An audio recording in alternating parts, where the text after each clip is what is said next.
Hello, Senator Sanders. Thanks so much for being with us here today. Well, thank you so much for having me. Oh, I'm really thankful you're here. So, Senator Sanders, you've been a trans supporter for quite some time. I'll note that because you're from Vermont, Vermont has been a real leader on trans issues, to the point where we even had a trans candidate for governor, the Democratic nominee, Christine Hallquist, last year. But what's been your personal evolution?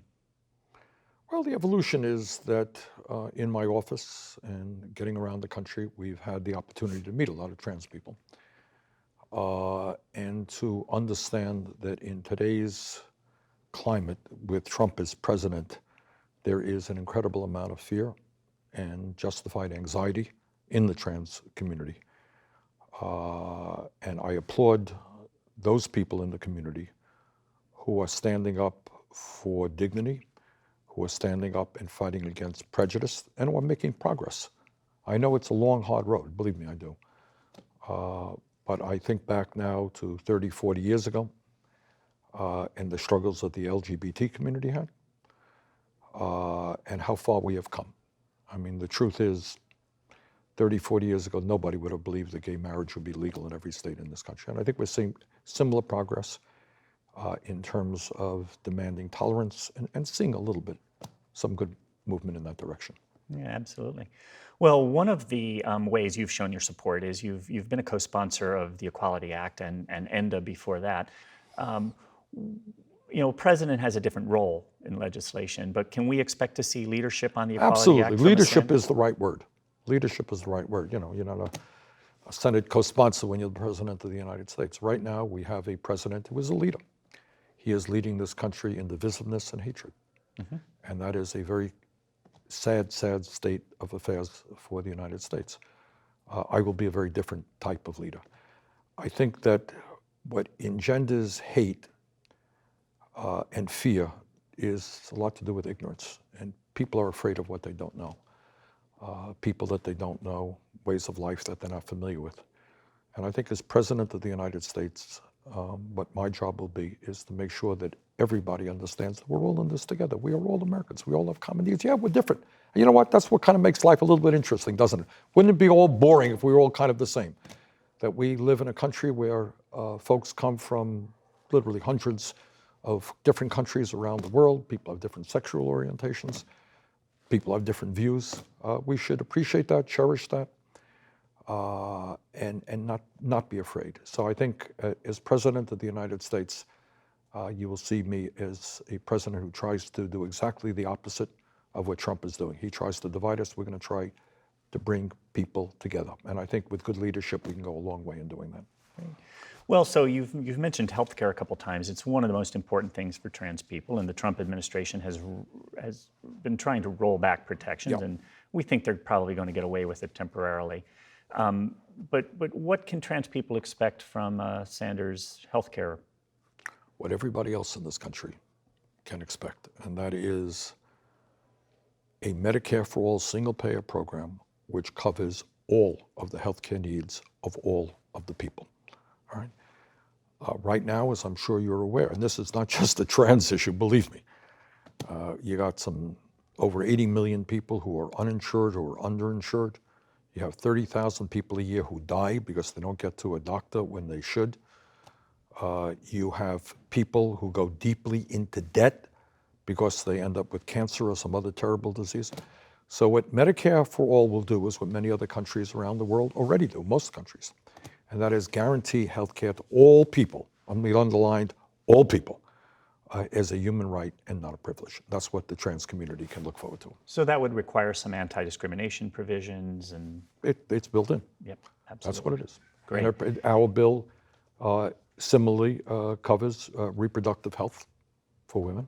Abortion is covered, and trans needs are covered as well. Wonderful. One of the most horrible things that the Trump administration has done is roll back protections for trans kids in schools. And what could we expect from a Sanders administration? Well, I think what a Sanders administration is about is pretty simple. It's to fight discrimination in all of its forms, okay, in all of its forms. And I know that the trans community has been in sometimes very violent and deadly ways. been a victim of that hatred. So we will provide all of the legal protection that we possibly can to protect the trans community and to protect anybody else who is being subjected to hate crimes and bullying. That's what we'll do. But again, I want to reiterate, Trump thrives on trying to get us to hate each other. And what our administration will be absolutely the opposite, getting us to love each other, getting us to feel comfortable with each other, getting us to end discrimination in every way that we can. Every trans person thinks a lot about violence, and particularly young trans women of color, and particularly young Black trans women are so susceptible to violence and face so much violence and so much murder. Are there particular things that you've thought of around that and how to address that? Well, absolutely. I mean, I think we have got to provide financial resources and legal help to police departments around the country to make them very sensitive to this issue. And I think we have, between you and me, I think we have a long way to go in that. Yeah, between you and me and the camera. Don't tell anybody. But I Just- think this is an area that needs a whole lot of work. And look, what we want to do is at the federal level provide incentives. You know, police departments are run by cities and towns.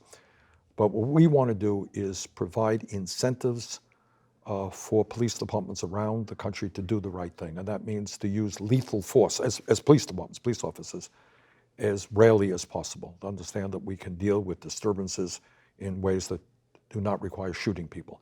And also to protect people, such as the trans community, who need protecting. I was basically going to say, what about criminal justice? Do you feel you've covered that, or do you want to say Let me just something? say a word. I think very few people do not understand that we have a broken criminal justice system. And we can go on for a long time about that. But what's clear is we have more people in jail than any other country on earth. And we have got to deal with mass incarceration. And my view is that we invest in our young people, getting them jobs and education rather than more jails and incarceration.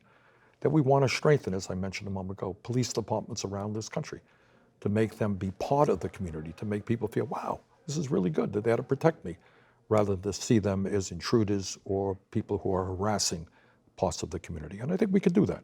There are a lot of good cops out there who are trying to do the right thing. I think they need support. I think we need to bring a lot of new, young people into law enforcement who understand that their job is to try to protect the community in the best way possible, which means not seeing elements of the community being picking on or bullying other people. And I think we could do that. Wonderful. My last question for you is, why should trans people vote for you? Because I think if you study my record, it is a record of fighting against all forms of discrimination. It is a record which quite early on was a supporter of the LGBT community. It is also a record and an agenda that speaks not just to the trans community, but to the American people. Healthcare is a human right, okay? Making sure that you can go to college without going into debt, in my view, is a human right. We're going to cancel all student debt in this country, whether you're trans, whether you're Black, whether you're white, whatever you are. I think that's a reason to vote for me. We are going to create millions of good-paying jobs and build the affordable housing, which is an issue that we desperately need. We're going to change the priorities of this country so that we create an economy and a government that works for ordinary people, the average American, and not just the 1% and wealthy campaign contributors. That's great. why I think folks should vote for me. Senator Sanders, thanks so much for being with us here today. My pleasure.